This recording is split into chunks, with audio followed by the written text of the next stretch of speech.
Feeling is the Secret by Neville Goddard.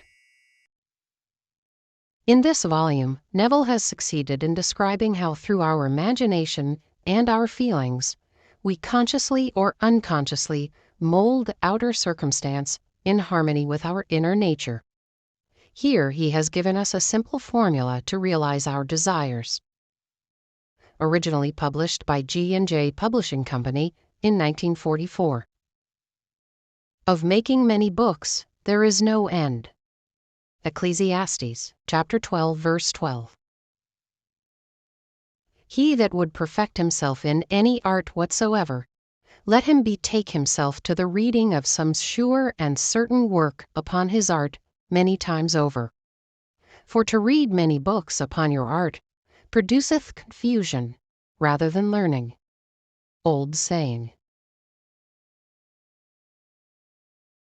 Forward. This book is concerned with the art of realizing your desire. It gives you an account of the mechanism used in the production of the visible world. It is a small book, but not slight.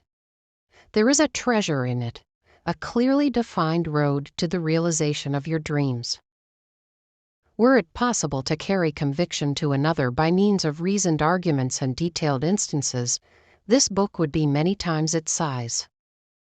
It is seldom possible, however, to do so by means of written statements or arguments, since to the suspended judgment it always seems plausible to say that the author was dishonest or deluded, and therefore his evidence was tainted. Consequently, I have purposely omitted all arguments and testimonials, and simply challenge the open-minded reader to practice the law of consciousness as revealed in this book. Personal success will prove far more convincing than all the books that could be written on the subject. Neville. Chapter 1. Law and its Operation. The world and all within it is man's conditioned consciousness objectified. Consciousness is the cause as well as the substance of the entire world. So it is to consciousness that we must turn if we would discover the secret of creation. Knowledge of the law of consciousness and the method of operating this law will enable you to accomplish all you desire in life. Armed with a working knowledge of this law, you can build and maintain an ideal world. Consciousness is the one and only reality, not figuratively, but actually. This reality may, for the sake of clarity, be likened unto a stream which is divided into two parts, the conscious and the subconscious.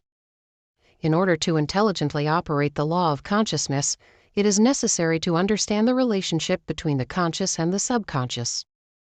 The conscious is personal and selective. The subconscious is impersonal and non-selective. The conscious is the realm of effect. The subconscious is the realm of cause. These two aspects are the male and female divisions of consciousness. The conscious is male, the subconscious is female. The conscious generates ideas and impresses these ideas on the subconscious. The subconscious receives ideas and gives form and expression to them. By this law, first conceiving an idea and then impressing the idea conceived on the subconscious, all things evolve out of consciousness. And without this sequence, there is not anything made that is made.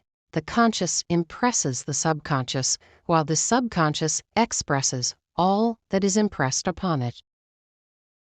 The subconscious does not originate ideas, but accepts as true those which the conscious mind feels to be true, and, in a way known only to itself, objectifies the accepted ideas. Therefore, through his power to imagine and feel, and his freedom to choose the idea he will entertain, man has control over creation. Control of the subconscious is accomplished through control of your ideas and feelings. The mechanism of creation is hidden in the very depth of the subconscious, the female aspect or womb of creation. The subconscious transcends reason and is independent of induction. It contemplates a feeling as a fact existing within itself, and on this assumption proceeds to give expression to it. The creative process begins with an idea, and its cycle runs its course as a feeling and ends in a volition to act. Ideas are impressed on the subconscious through the medium of feeling.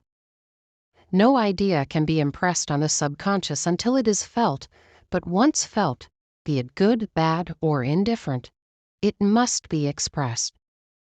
Feeling is the one and only medium through which ideas are conveyed to the subconscious. Therefore, the man who does not control his feeling may easily impress the subconscious with undesirable states. By control of feeling is not meant restraint or suppression of your feeling, but rather the disciplining of self to imagine and entertain only such feeling as contributes to your happiness. Control of your feeling is all important to a full and happy life. Never entertain an undesirable feeling, nor think sympathetically about wrong in any shape or form. Do not dwell on the imperfection of yourself or others. To do so is to impress the subconscious with these limitations. What you do not want done unto you, do not feel that it is done unto you or another. This is the whole law of a full and happy life. Everything else is commentary. Every feeling makes a subconscious impression, and, unless it is counteracted by a more powerful feeling of an opposite nature, must be expressed. The dominant of two feelings is the one expressed. I am healthy is a stronger feeling than I will be healthy. To feel I will be is to confess I am not. I am is stronger than I am not.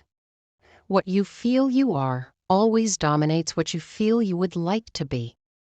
Therefore, to be realized, the wish must be felt as a state that is, rather than a state that is not.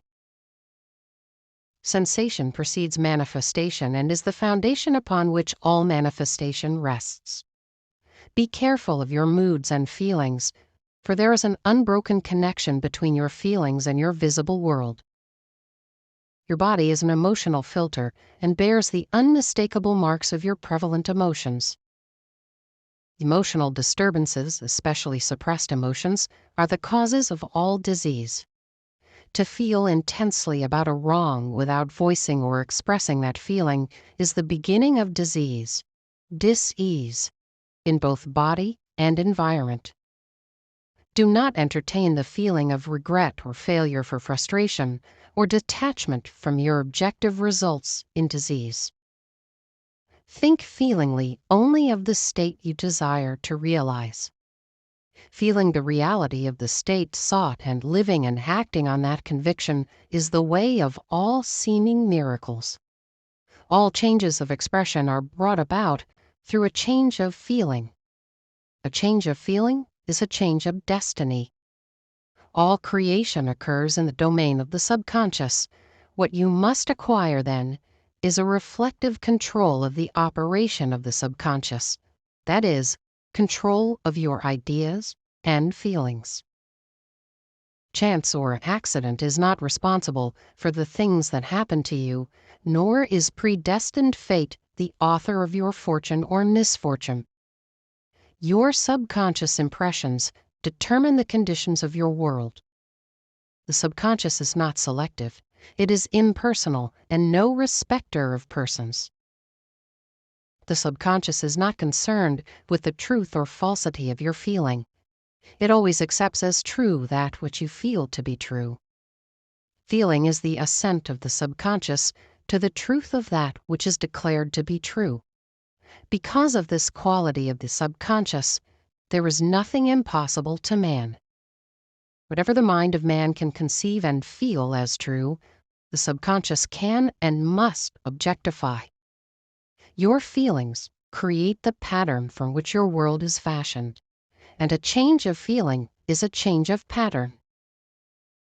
The subconscious never fails to express that which has been impressed upon it. The moment it receives an impression, it begins to work out the ways of its expression.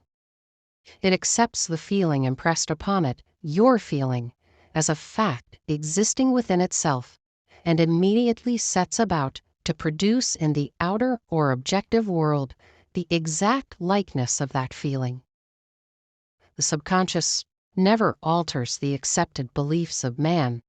It outpictures them to the last detail, whether or not they are beneficial. To impress the subconscious with the desirable state, you must assume the feeling that would be yours had you already realized your wish. In defining your objective, you must be concerned only with the objective itself. The manner of expression or the difficulties involved are not to be considered by you.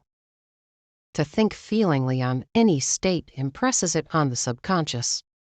Therefore, if you dwell on difficulties, barriers, or delay, the subconscious, by its very non-selective nature, accepts the feeling of difficulties and obstacles as your request and proceeds to produce them in your outer world. The subconscious is the womb of creation. It receives the idea unto itself through the feelings of man. It never changes the idea received, but always gives it form. Hence, the subconscious outpictures the idea in the image and likeness of the feeling received. To feel a state as hopeless or impossible is to impress the subconscious with the idea of failure. Although the subconscious faithfully serves man, it must not be inferred that the relation is that of a servant to a master as was anciently conceived.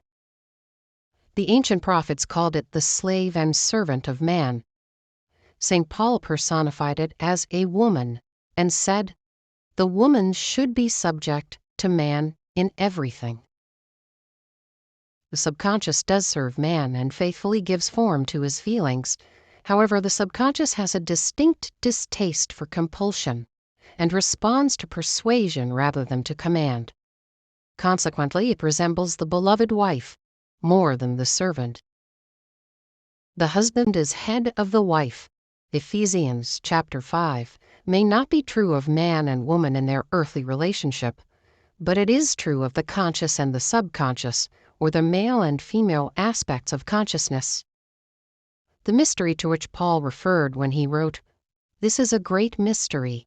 He that loveth his wife loveth himself, and they two shall be one flesh," is simply the mystery of consciousness. Consciousness is really one and undivided, but for creation's sake it appears to be divided into two. The conscious, objective, or male aspect truly is the head and dominates the subconscious, subjective, or female aspect. However, this leadership is not that of the tyrant, but of the lover. So by assuming the feeling that would be yours were you already in possession of your objective, the subconscious is moved to build the exact likeness of your assumption. Your desires are not subconsciously accepted until you assume the feeling of their reality, for only through feeling is an idea subconsciously accepted, and only through this subconscious acceptance is it ever expressed. It is easier to ascribe your feeling to events in the world than to admit that the conditions of the world reflect your feeling. However, it is eternally true that the outside mirrors the inside. As within, so without. A man can receive nothing unless it is given him from heaven, and the kingdom of heaven is within you. Nothing comes from without. All things come from within, from the subconscious. It is impossible for you to see other than the contents of your consciousness. Your world in its every detail is your consciousness objectified. Objective states bear witness of subconscious impressions. A change of impression results in a change of expression. The subconscious accepts as true that which you feel as true, and because creation is the result of subconscious impressions, you, by your feeling, determine creation. You are already that which you want to be, and your refusal to believe this is the only reason you do not see it. To seek on the outside for that which you do not feel you are is to seek in vain, for we never find that which we want. we find only that which we are. In short, you express and have only that which you are conscious of being or possessing. To him that hath it is given. Denying the evidence of the senses and appropriating the feeling of the wish fulfilled is the way to the realization of your desire. Mastery of self-control of your thoughts and feelings is your highest achievement. However, until perfect self-control is attained, so that, in spite of appearances, you feel all that you want to feel, use sleep and prayer to aid you in realizing your desired states. These are the two gateways into the subconscious. Chapter 2. Sleep. Sleep, the life that occupies 1/3 of our stay on Earth, is the natural door into the subconscious. So it is with sleep that we are now concerned.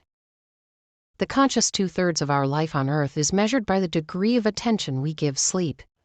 Our understanding of and delight in what sleep has to bestow will cause us, night after night, to set out for it as though we were keeping an appointment with a lover. In a dream, in a vision of the night, when deep sleep falleth upon men, in slumbering upon the bed, then he openeth the ears of men and sealeth their instruction. Job chapter 33.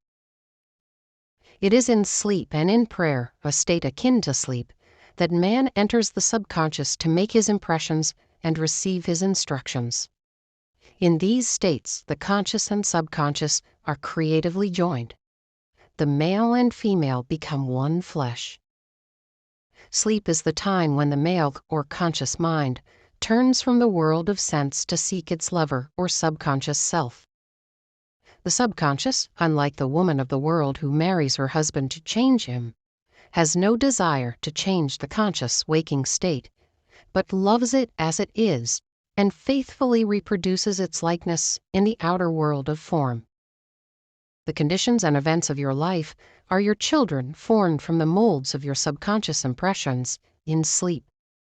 They are made in the image and likeness of your innermost feeling that they may reveal you to yourself. As in heaven, so on earth. As in the subconscious, so on earth. Whatever you have in consciousness as you go to sleep is the measure of your expression in the waking 2/3 of your life on earth.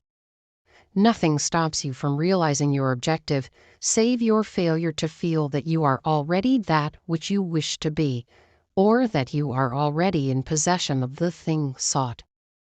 Your subconscious gives form to your desires only when you feel your wish fulfilled. The unconsciousness of sleep is the normal state of the subconscious. Because all things come from within yourself, and your conception of yourself determines that which comes, you should always feel the wish fulfilled before you drop off to sleep. You never draw out of the deep of yourself that which you want.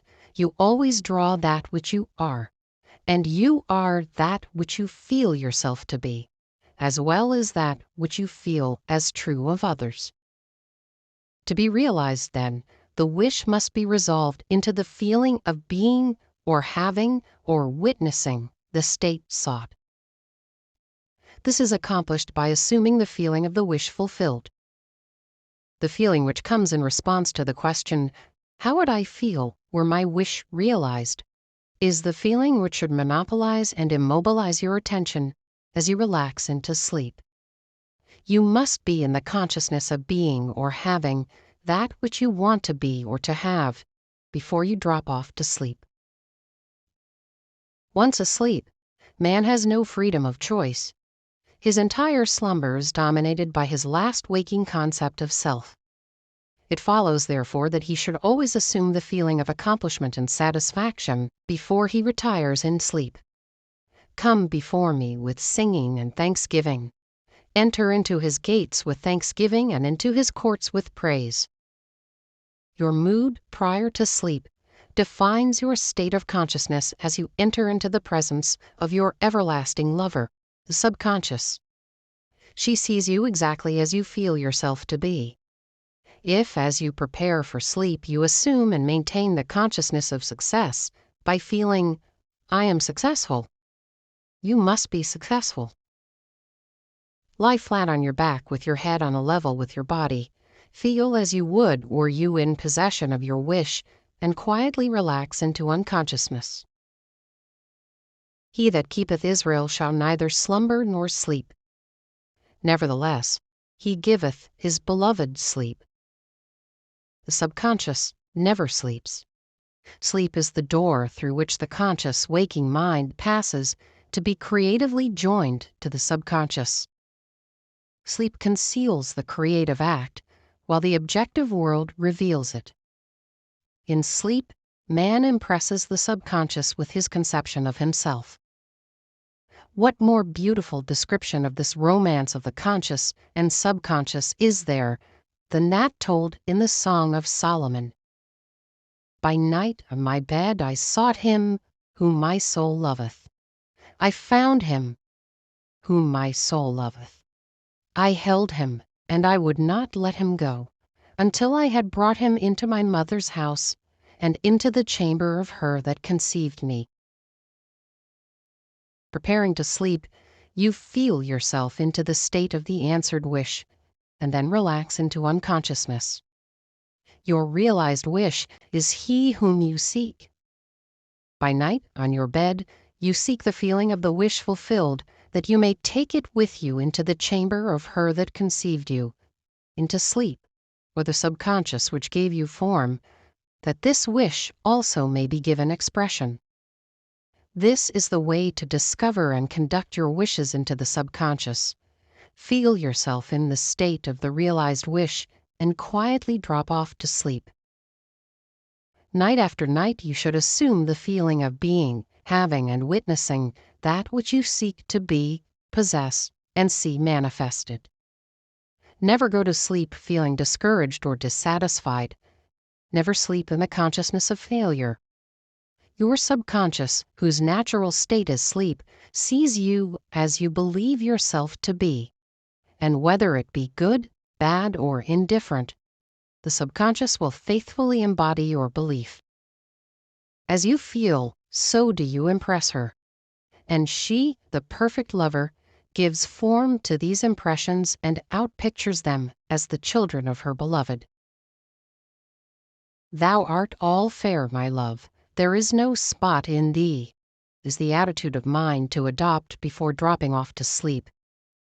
Disregard appearances and feel that things are as you wish them to be, for he calleth things that are not seen as though they were, and the unseen becomes seen. To assume the feeling of satisfaction is to call conditions into being which will mirror satisfaction. Signs follow, they do not precede. Proof that you are will follow the consciousness that you are. It will not precede it. You are an eternal dreamer, dreaming non-eternal dreams. Your dreams take form as you assume the feeling of their reality. Do not limit yourself to the past. Knowing that nothing is impossible to consciousness, begin to imagine states beyond the experiences of the past. Whatever the mind of man can imagine, man can realize. All objective, visible states were first subjective, invisible states, and you called them into visible by assuming the feeling of their reality. The creative process is first imagining and then believing the state imagined. Always imagine and expect the best. The world cannot change until you change your conception of it. As within, so without. Nations as well as people are only what you believe them to be. No matter what the problem is, no matter where it is, no matter whom it concerns, you have no one to change but yourself. And you have neither opponent nor helper in bringing about the change within yourself. You have nothing to do but convince yourself of the truth of that which you desire to see manifested. As soon as you succeed in convincing yourself of the reality of the state sought, results follow to confirm your fixed belief. You never suggest to another the state which you desire to see him express. Instead, you convince yourself that he is already that which you desire him to be. Realization of your wish is accomplished by assuming the feeling of the wish fulfilled. You cannot fail unless you fail to convince yourself of the reality of your wish. A change of belief is confirmed by a change of expression. Every night as you drop off to sleep, feel satisfied and spotless, for your subjective lover always forms the objective world in the image and likeness of your conception of it, the conception defined by your feeling. The waking 2/3 of your life on earth ever corroborates or bears witness to your subconscious impressions. The actions and events of the day are effects, they are not causes. Free will is only freedom of choice. Choose ye this day whom ye shall serve is your freedom to choose the kind of mood you assume. But the expression of the mood is the secret of the subconscious. The subconscious receives impressions only through the feelings of man, and, in a way known only to itself, gives these impressions form and expression. The actions of man are determined by his subconscious impressions.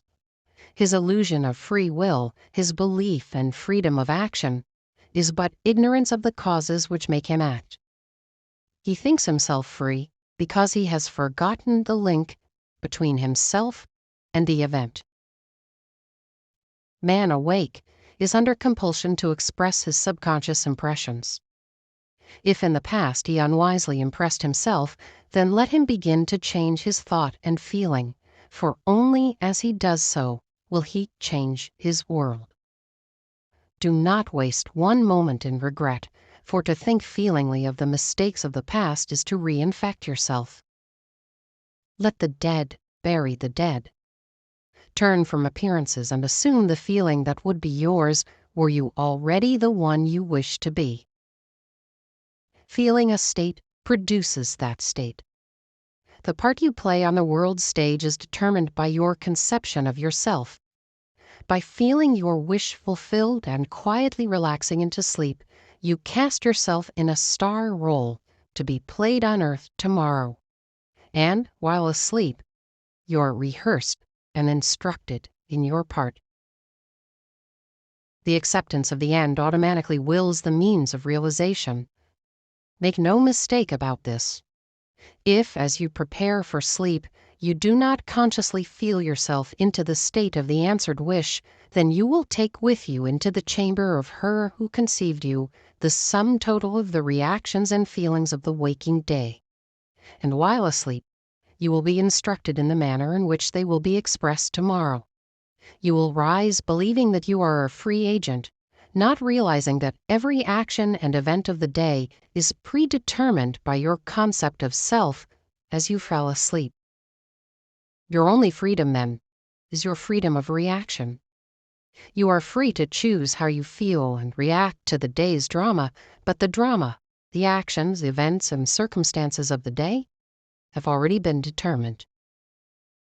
Unless you consciously and purposely define the attitude of mind with which you go to sleep, you unconsciously go to sleep in the composite attitude of mind made up of all feelings and reactions of the day. Every reaction makes a subconscious impression and, unless counteracted by an opposite and more dominant feeling, is the cause of future action. Ideas enveloped in feeling are creative actions. Use your divine right wisely. Through your ability to think and feel, you have dominion over all creation. While you are awake, you are a gardener selecting seed for your garden, but except a corn of wheat fall into the ground and die, it abideth alone, but if it die, it bringeth forth much fruit. Your conception of yourself as you fall asleep is the seed you drop into the ground of the subconscious. Dropping off to sleep feeling satisfied and happy compels conditions and events to appear in your world which confirm these attitudes of mind. Sleep is the door into heaven. What you take in as a feeling you bring out as a condition, action, or object in space. So sleep in the feeling of the wish fulfilled. As in consciousness, so on earth. Chapter 3. Prayer. Prayer, like sleep, is also an entrance into the subconscious. When you pray, enter into your closet, and when you have shut your door, pray to your Father, which is in secret, and your Father, which is in secret, shall reward you openly. Prayer is an illusion of sleep which diminishes the impression of the outer world and renders the mind more receptive to suggestion from within. The mind in prayer is in a state of relaxation and receptivity akin to the feeling attained just before dropping off to sleep. Prayer is not so much what you ask for as how you prepare for its reception. Whatsoever things ye desire, when ye pray, believe that you have received them, and ye shall have them. The only condition required is that you believe that your prayers are already realized. Your prayer must be answered if you assume the feeling that would be yours were you already in possession of your objective. The moment you accept the wish as an accomplished fact, the subconscious finds means for its realization. To pray successfully, then, you must yield to the wish, that is, feel the wish fulfilled. The perfectly disciplined man is always in tune with the wish as an accomplished fact. He knows that consciousness is the one and only reality, that ideas and feelings are facts of consciousness and are as real as objects in space. Therefore, he never entertains a feeling which does not contribute to his happiness, for feelings are the causes of the actions and circumstances of his life. On the other hand, the undisciplined man finds it difficult to believe that which is denied by the senses, and usually accepts or rejects solely on appearances of the senses. Because of this tendency to rely on the evidence of the senses, it is necessary to shut them out before starting to pray, before attempting to feel that which they deny. Whenever you are in this state of mind, I should like to, but I cannot, the harder you try, the less you are able to yield to the wish. You never attract that which you want, but always attract that which you are conscious of being. Prayer is the art of assuming the feeling of being and having that which you want. When the senses confirm the absence of your wish, all conscious effort to counteract the suggestion is futile and tends to intensify the suggestion. Prayer is the art of yielding to the wish and not the forcing of the wish. Whenever your feeling is in conflict with your wish, feeling will be the victor. The dominant feeling invariably expresses itself. Prayer must be without effort. In attempting to fix an attitude of mind which is denied by the senses, effort is fatal. To yield successfully to the wish as an accomplished fact, you must create a passive state, a kind of reverie or meditative reflection similar to the feeling which precedes sleep. In such a relaxed state, the mind is turned from the objective world and easily senses the reality of a subjective state. It is a state in which you are conscious and quite able to move or open your eyes, but have no desire to do so. An easy way to create this passive state is to relax in a comfortable chair or on a bed. If on a bed, lie flat on your back with your head on a level with your body, close the eyes, and imagine that you are sleepy. Feel, I am sleepy. So sleepy. So very sleepy. In a little while, the faraway feeling, accompanied by a general lassitude and loss of all desire to move, envelops you. You feel a pleasant, comfortable rest, and not inclined to alter your position, although under other circumstances you would not be at all comfortable. When this passive state is reached, imagine that you have realized your wish, not how it was realized, but simply the wish fulfilled. Imagine in picture form what you desire to achieve in life. Then feel yourself as having already achieved it. Thoughts produce tiny little speech movements, which may be heard in the passive state of prayer as pronouncements from without. However, this degree of passivity is not essential to the realization of your prayers. All that is necessary is to create a passive state and feel the wish fulfilled. All you can possibly need or desire is already yours. You need no helper to give it to you. It is yours now. Call your desires into being by imagining and feeling your wish fulfilled. As the end is accepted, you become totally indifferent as to possible failure, for acceptance of the end wills the means to that end. When you emerge from the moment of prayer, it is as though you were shown the happy and successful end of a play, although you were not shown how that end was achieved. However, having witnessed the end, regardless of any anticlimactic sequence, you remain calm and secure in the knowledge that the end has been perfectly defined. Chapter 4. Spirit Feeling. Not by might nor by power, but by my Spirit, saith the Lord of hosts. Get into the spirit of the state desired by assuming the feeling that would be yours were you already the one you want to be. As you capture the feeling of the state sought, you are relieved of all effort to make it so, for it is already so. There is a definite feeling associated with every idea in the mind of man. Capture the feeling associated with your realized wish by assuming the feeling that would be yours were you already in possession of the thing you desire, and your wish will objectify itself. Faith is feeling.